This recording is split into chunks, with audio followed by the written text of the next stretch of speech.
Good morning छात्रों, बच्चों। आज हम क्लास 7 के पाठ 5 विज्ञान के अम्ल, क्षार, क्षारक और लवण इसको आज चर्चा करेंगे आपसे। इसके बाद अगले वीडियो में इसका प्रश्न उत्तर भी हम आपको बताएंगे। ठीक है बच्चों, तो देखते हैं हम अपने जीवन में नींबू, इमली, नमक, शक्कर, सिरके जैसे अनेक पदार्थों का उपयोग करते हैं।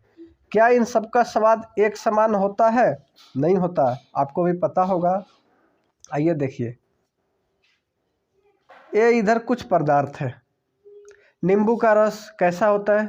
स्वाद खट्टा होता है, कड़वा होता है, कोई अन्य होता है? मेरे हिसाब से खट्टा होता है। ठीक है, तो इसमें लिखना है, ये आपका होमवर्क है हमारे तरफ से। संतरे का रस मीठा होता है, तो इसमें ऑप्शन क्या है? खट्टा लिखना है और कड़वा। मीठा का नहीं है तो इसमें क्या लिख देना है? कोई अन्य है। ठीक है बच्चों, ये है। चेतावनी देखो, ये काफ़ी इम्पोर्टेंट चीज़ है, क्योंकि आप क्लास 7 में हो तो उम्र बहुत ज़्यादा नहीं है, समझदारी थोड़ा कम है। तो चेतावनी पर ध्यान दीजिए। किसी भी वस्तु को तब तक मत चखिए जब तक कि ऐसा करने के लिए आपसे कहा न। जो आपके माता पिता, गार्जियन जो भी है बच्चों, अगर आपको किसी भी चीज़ को खाने को नहीं बोलते तो नहीं खाना है। क्या पता आपने मिश्री खाया होगा, फिटिकरी दोनों का टेस्ट अलग होता है लेकिन दिखने में एक जैसा होता है। तो बच्चों में थोड़ा पहचानने की क्षमता कम होता है। किसी भी वस्तु को तब तक स्पर्श न करें जब तक ऐसा करने के लिए आपसे कहा न जाए। मान लो कोई वायर है, उसमें बिजली आ रही है, आपने टच कर दिया, करंट लग जाएगा, आपकी मौत हो सकती है। तो ध्यान देना ऐसे बच्चों को। ठीक है बच्चों, ऐसे चीज़ों को। अब इधर देखो, आप देखेंगे इनमें से कुछ पदार्थों का स्वाद खट्टा, कुछ कड़वा, कुछ मीठा और कुछ का नमकीन है। अलग अलग चीज़ें, अलग अलग नमकीन होता है। जो लिस्ट में है आप देख सकते हैं, सारणी 5.1। अब नाउ देखिए, ये जो बुझो है, क्या मैं सभी पदार्थों का स्वाद ज्ञात करने के लिए चख सकता हूँ? अब उसकी जो बहन है ये बोल रही है नहीं। क्या तुमने चेतावनी नहीं पढ़ी? चेतावनी यही है कि जब तक आपको किसी चीज़ के बारे में ना कहा जाए नहीं करना है। समझदारी इसी में होता है। अब देखिए, अम्ल और क्षारक। अम्ल और क्षारक, दही, नींबू का रस, संतरे का रस और सिरके का स्वाद खट्टा होता है। इन पदार्थों का स्वाद खट्टा इसलिए होता है क्योंकि इनमें अम्ल अम्ल होते हैं। खट्टा होने का कारण क्या है?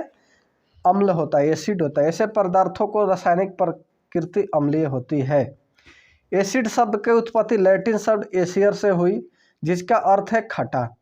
इन पदार्थों में पाए जाने वाले अम्ल प्राकृतिक अम्ल होते हैं। बच्चों, कहने का मतलब यह है, जो भी चीज़ खट्टा होता है उसमें अम्ल है। ठीक है। खाने का सोडा, बेकिंग सोडा जो होता है कैसा होता है? ठीक है, आप हर चीज़ को, ये जो चीज़ें हैं कच्चा आम, ये सबका आप टेस्ट करके लिख लेना। ठीक है बच्चों, आगे चलते हैं। अब देखिए इम्पोर्टेंट चीज़, अम्ल का नाम और किस में पाया जाता है? क्या आप जानते हैं ये बात? एसिटिक अम्ल किस में पाया जाता है? सिरका में। फार्मिक अम्ल किस में पाया जाता है? चींटी का डंक में। चींटी जिससे खाती पीती है वो थोड़ा खट्टा टाइप का होता है। ट्राई करना, जिस चीनी में ट्राई मत करना, मैं ऐसे बता रहा हूँ, मेरे को आइडिया है। चींटी में क्या है, चीनी में आ जाती है तो थोड़ा अलग टाइप का उसका टेस्ट हो जाता है। साइट्रिक अम्ल नींबू में, जैसे संतरा, नींबू जो भी है, नींबू कुल के मतलब नींबू टाइप के जो भी फ्रूट्स है उसमें साइट्रिक अम्ल। लैक्टिक अम्ल दही में, दही जमने का कारण क्या है? लैक्टिक अम्ल। ठीक है। ऑक्सैलिक अम्ल पालक में होता है। एस्कार्बिक अम्ल आंवला, सिट्रस फल में होता है। टार्ट्रिक अम्ल इमली, अंगूर, कच्चे आम में होता है टार्ट्रिक अम्ल। ठीक है। अब ऊपर जो भी चीज़ें हमने बताया बच्चों, ये देखो ध्यान देने वाली बात है, ये सब प्राकृतिक है, नेचुरल रूप से पाए जाते हैं। ठीक है बच्चों। अब ये देखिए, क्षारक का नाम किस में पाया जाता है? कैल्शियम हाइड्रोक्साइड, चूने का पानी, उसमें पाया जाता है। अमोनियम हाइड्रोक्साइड, खिड़की के कांच आदि साफ करने के लिए। सोडियम हाइड्रोक्साइड, पोटेशियम हाइड्रोक्साइड, साबुन में पाया जाता है। मैग्नीशियम हाइड्रोक्साइड, दूध या मैग्नीशियम में पाया जाता है, और ये सब प्राकृतिक नहीं है। ठीक है बच्चों, और चलते आगे। अब देखिए क्रियाकलाप 5.1 देखते हैं।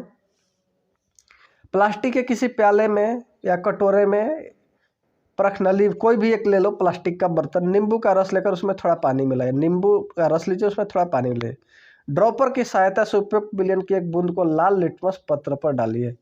लाल लिटमस उसमें डालिए, ड्रॉपर से मतलब एक बूंद डालिए। ठीक है, ये देखिए लोग प्रैक्टिकल कर रहा है। क्या इसके रंग में कोई परिवर्तन होता है? इस परीक्षण में नीले लिटमस पत्र के साथ दोहराइए। नोट कीजिए क्या रंग में कोई परिवर्तन हो रहा है। इस क्रियाकलाप को निम्नलिखित पदार्थों के साथ दोहराइए।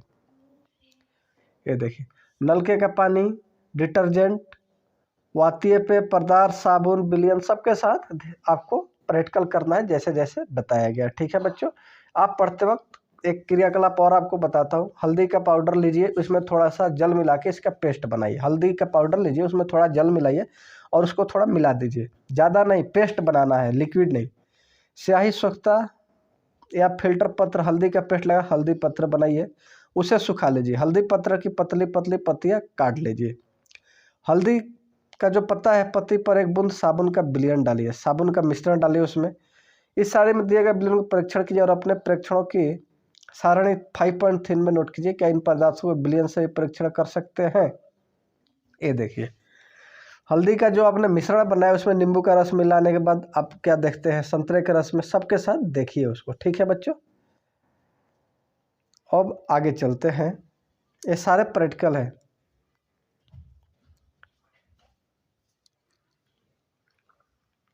अब देखिए, अब ये जब आपने प्रैक्टिकल किया तो ये जो बूझो है, ये बोल रहा अब मैं समझ गया कि मेरी सफ़ेद कमीज पर पड़ी हल्दी का दाग साबुन से धोने पर लाल क्यों हो जाता है।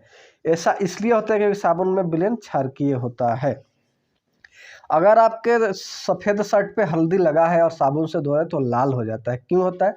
कि इसमें क्षार होता है, जो इसका विलयन है क्षार होता है। ठीक है बच्चों, जब मैं शुष्क लिटमस पत्र खाने के सोडे के साथ ठोस कण रखता हूं तो मुझे सही परिणाम नहीं मिलता, क्योंकि खाने के सोडे का विलयन बनाकर परीक्षण करो। ये बोल रहा है कि नहीं मिलता, तो ये जो बुझो पहली है बोल रही है खाने के सोडे का विलयन बनाकर परीक्षण करो। ठीक है बच्चों,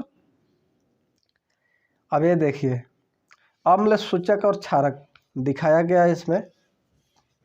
अगर एक और चीज़, हाइड्रोक्लोरिक अम्ल क्या होता है? हाइड्रोक्लोरिक अम्ल का HCl क्या होता है? HCl, H से हाइड्रोक्लोरिक अम्ल HCl। ठीक है बच्चों, किस में होता है? चूने के पानी में। आगे चलते हैं बच्चों, ये देखो क्षारक का किया जा रहा है। अब देखिए, क्या आप अम्ल वर्षा से परिचित है? क्या आपने कभी अम्ल वर्षा के क्षतिकारी प्रभावों के बारे में सुना है? जैसा कि नाम से पता चलता है, जब वर्षा जल में अम्ल का मात्रा अधिक होती है तो अम्ल वर्षा कहलाती है। वर्षा जल में अम्ल कहाँ से आता है? वर्षा जल अम्लीय इसलिए हो जाता है क्योंकि carbon dioxide, sulphur, sulphur dioxide, nitrogen dioxide जैसी गैसें वायु के प्रदूषकों के रूप में निर्मुक्त होती है। वर्षा जल में घुलकर क्रमशः कार्बोनिक अम्ल, सल्फ्यूरिक अम्ल, नाइट्रिक अम्ल अम्ल वर्षा भवनों ऐतिहासिक जंतुओं को क्षति पहुंचा सकती है। बच्चों, जब अम्ल वर्षा होगा, एक क्या है, घर ऐतिहासिक इमारतों कैसे करेगा? उसका कलर फेड हो जाएगा, पौधे को तो नष्ट कर सकता है, जंतु इन सबको नुकसान पहुंचे। अम्ल वर्षा से कुल मिला के नुकसान है। ठीक है बच्चों, दैनिक जीवन में उदासीनीकरण के उदाहरण, चींटी का डंक त्वचा में अम्लीय द्रव्य जो डंक के प्रभाव को नमीयुक्त खाने का चाहिए, तो आपको बता दिया था। अब आपने क्या सीखा, थोड़ा इस पे चर्चा करते हैं मेन पॉइंट पे। अम्ल स्वाद में खट्टे होते हैं। अम्ल स्वाद में क्यों खट्टे होते हैं? क्योंकि इसको इंग्लिश में जो एसिड बोलते हैं वो एसियर शब्द से लिया गया और उसका मतलब ही खट्टा होता है, इसीलिए इसका नाम अम्ल रखा गया। सामान्य सड़कों का स्वाद कड़वा होता है तथा उनका स्पर्श साबुन जैसा होता है। ठीक है बच्चों, आगे चलते हैं। देखिए, अम्ल नीले लिटमस को लाल कर देते हैं, क्षारक लाल लिटमस को नीला कर देते हैं। वे पदार्थ जो न तो अम्लीय होते हैं और न ही क्षारकीय होते हैं उदासीन कहलाते हैं। जो न अम्ल होता है न क्षार होता है उसको क्या बोलते हैं? उदासीन बोलते हैं। ठीक है, ऐसे पदार्थों के विलयन जो अम्लीय, क्षारकीय और उदासीन विलयन में भिन्न रंग दर्शाते हैं सूचक कहलाते हैं। अम्ल और क्षारक एक दूसरे को उदासीन करके लवण बनाते हैं। लवण अम्लीय, क्षारकीय अथवा उदासीन प्रकृति के होते हैं। लवण कैसा होता है? अम्लीय, क्षारकीय तथा उदासीन, कैसे भी तीनों में हो सकता है। ठीक है बच्चों, अब हमारा आता है प्रश्न उत्तर। ठीक है बच्चों, तब प्रश्न और उत्तर अगले वीडियो में मिलेंगे आपको। आप तब तक वेट कीजिए, नेक्स्ट वीडियो का जल्दी अपलोड कर देंगे इसके प्रश्न उत्तर। मिलते हैं अगले वीडियो में।